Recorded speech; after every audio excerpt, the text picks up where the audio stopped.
Assalamualaikum warahmatullahi wabarakatuh. Sampurasun. Nih, coba dengarkan nih. Yang belum paham terhadap kebijakan Kang Dedeng Mulyadi tentang pendidikan berkarakter ya. Anak-anak yang nakal itu akan dimasukkan ke balak TNI untuk dididik ya, agar berperilaku baik ya.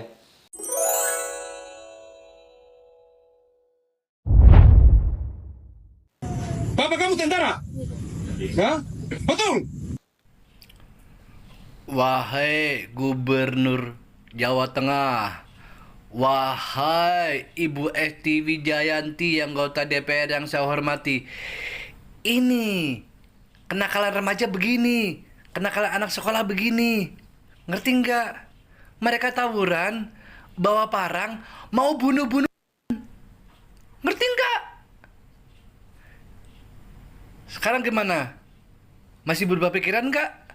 Masih nangis-nangis nggak? Untuk Gubernur Jawa Tengah? Gimana? Masih tidak setuju? Mereka itu mau bunuh-bunuhan Pak di jalan Pak, ngerti kan? Kalau misal tiba-tiba Bapak jalan, Bapak bawa mobil Bapak dihancurin, Bapak gimana perasaannya? Saya pernah di posisi itu Pak. Ya, sekarang ini kan yang datang ke sini secara umum ya, ada yang problemnya kecanduan minuman, ada kecanduan game online, paling banyak ML kan.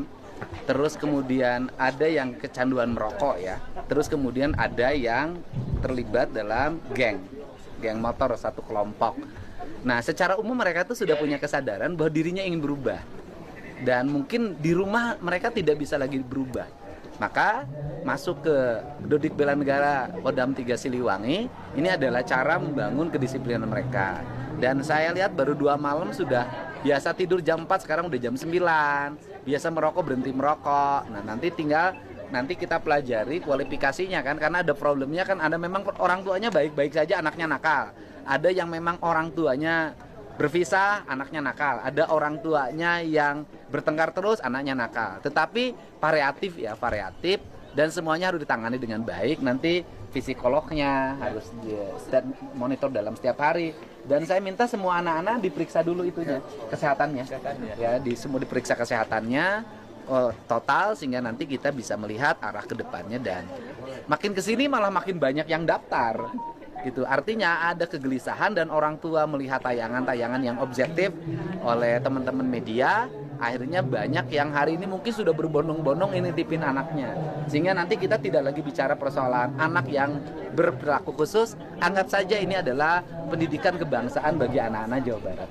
Saya anggap itu aja, pendidikan kepemimpinan dan kebangsaan. Nanti kita bikin gelombang-gelombang saja. Nanti gelombang pertama misalnya 500, gelombang kedua 500, terus berkesinambungan dalam setahun, tidak pernah berhenti. Dan setelah itu saya akan menyasar pada orang dewasa.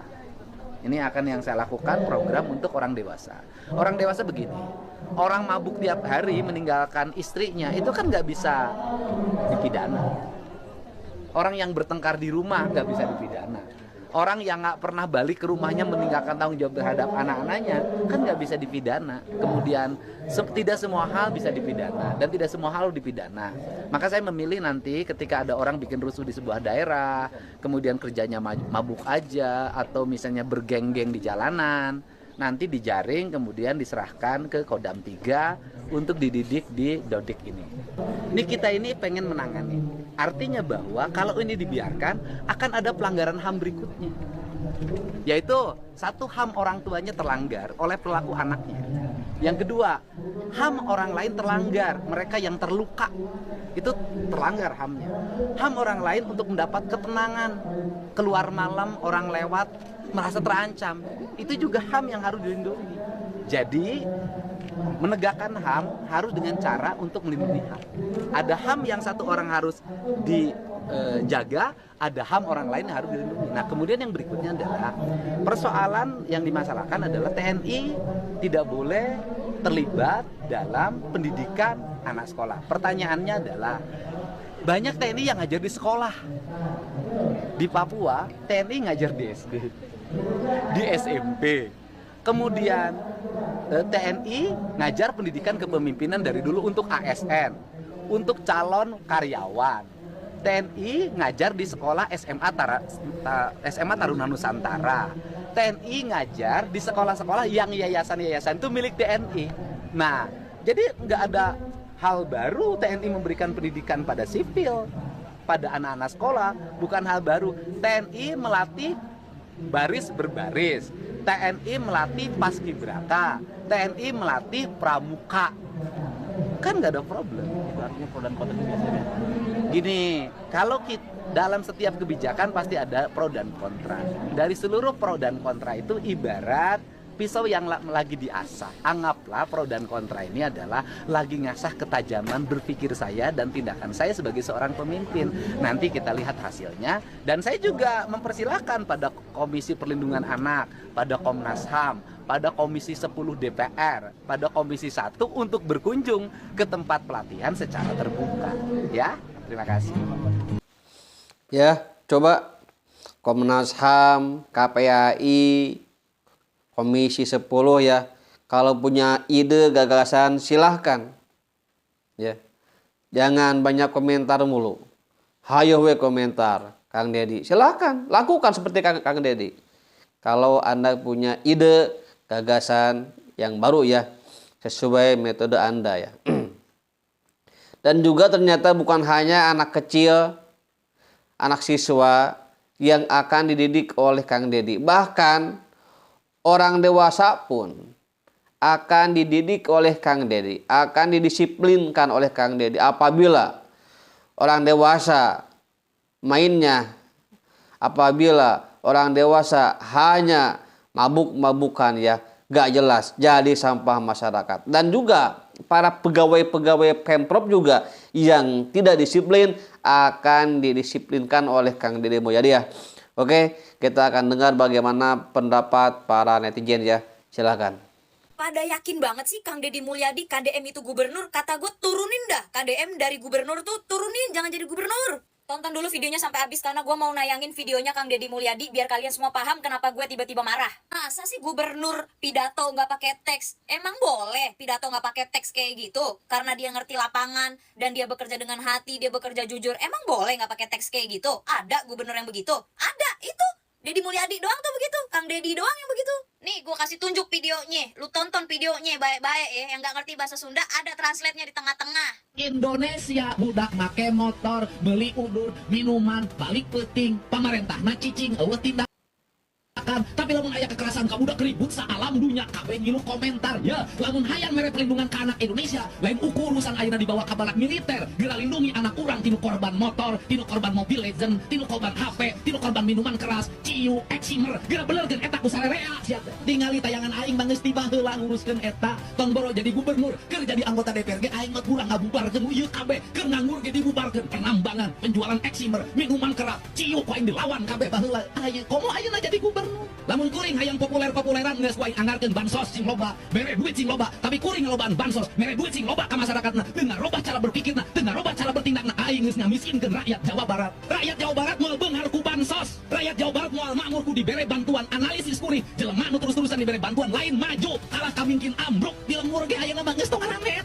Naon gigi menang 10 kilo, kalah kardul, narima bansos ngarariung, duit bansos pakai bayar bang hemo, lamun bansos terus ngkipa politika, arek pemilu dilobaan bansos, embung aing hayang urang Jawa Barat jadi raja di lemurna sorangan, tejati kasilih ku junti, leuwih ciri ilang cara nu aya ukur bugangna, aing hayang urang Jawa Barat lain tukang nyeman bang hemo, aing urang Jawa Barat lain tukang minjeman pinjol, aing hayang urang Jawa Barat jelema jara di sakola, anginas, dedehan ulasan asiat, ieu aing hayang jadi maung kabeh urang Jawa Barat teh sia jadi bebek. Dengerin, Kang Deddy mau warga Jawa Barat jadi harimau, bukan jadi bebek. Setuju itu gua sama KDM, setuju gua sama Kang Deddy itu. Bansos itu bukan membantu, tapi malah bikin bobrok. Asal-asal dibantu, dikasih bansos malah dienakin. Mentang-mentang dibantu bansos, no lo lihat tuh, nongol nggak di FVP lu. Ada bapak-bapak yang anaknya hampir 12. Udah sempet gua kontenin juga, yang belum nonton silakan nonton. Dikasih BLT, bantuan langsung tunai, duitnya dipakai buat bayar bank, buat bayar utang. Tuh, dikasih bantuan sama pemerintah, bukan dipakai segimana-gimana aja, dipakai sebaik-baiknya gitu ya. Malah dipakai yang begitu-begitu, dipakai ciu, eksimer, dan segala macem. Tuh yang diomongin sama Kang Deddy itu bener. Pertanyaan gue, anak-anak yang pada begitu, yang pada di pinggiran jalan, yang pada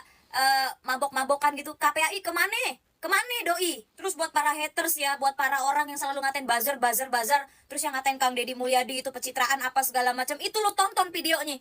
Lu tonton, dia kalau emang cuman mau pencitraan, cuman mau cari muka doang, udah dari dulu dia tinggal bagiin aja sembako, bagiin aja bansos. Tapi beliau nggak mau kayak gitu karena itu bukan cara mendidik yang baik.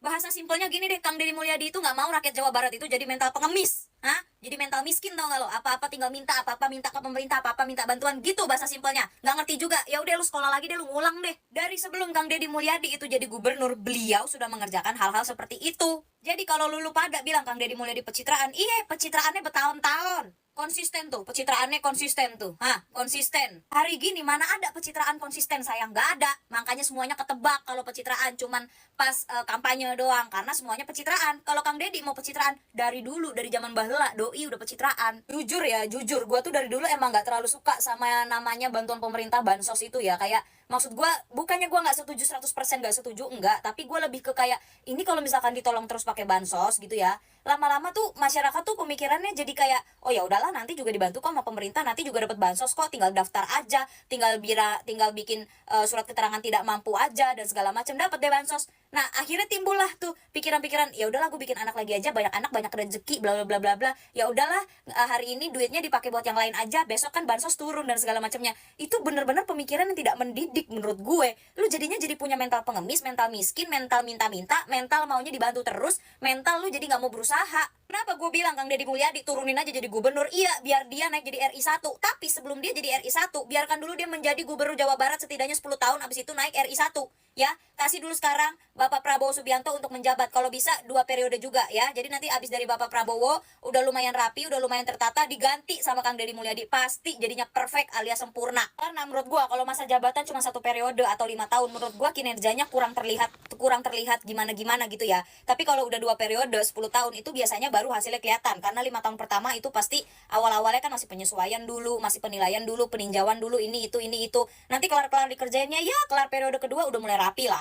Udah Kang Deddy Mulyadi, Bapak Aing, tenang-tenang aja di situ dulu ya, tenang-tenang dulu jadi gubernur ya 2 periode. Abis itu kalau mau naik jadi RI 1 gua dukung paling depan, Pak. Gua nggak kebayang kalau Kang Deddy Mulyadi yang jadi presiden gimana nih. Buat KPAI udah mendingan lu ngurus kereta api aja, nggak usah ngurusin anak. Buat KPAI ya, ngurusin kereta api aja, jangan ngurusin anak. Yang gue heranin ya begitu kan, ini si Kang Deddy ini ngumpulin gitu kan, ngambil anak-anak dari anak-anak apa namanya, anak bandel lah pokoknya begitu ya, yang ada di jalanan tawuran segala macem gitu kan, terus dilatih pola hidupnya nih, diubah begitu kan, dilatih sama TNI, bukan dilatih tapi kayak lebih diajarin biar akhlaknya itu tuh nggak Bandung banget jadi anak begitu kan.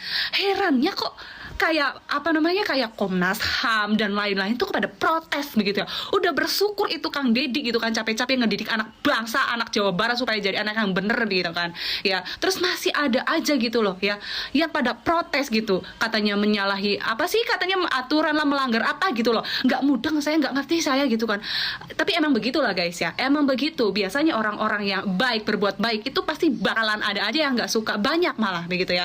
Menurut aku ya, buat Kang Deddy udah terus aja Kang berjuang gitu ya, demi bangsa, demi Jawa Barat gitu kan, biar lebih maju lagi, biar anak-anak pada Badung di jalanan ini ya gitu kan, disiplin hidupnya begitu. Orang tua anaknya aja tuh nggak protes gitu kan, malah banyak orang tua ya, orang tua yang anaknya nggak ada salah apa-apa tuh malah kayak ini gimana caranya daftarin anak saya gitu biar dilatih gitu sama TNI gitu kan ya. Terus ini para pejabat-pejabat lainnya kenapa pada protes begitu?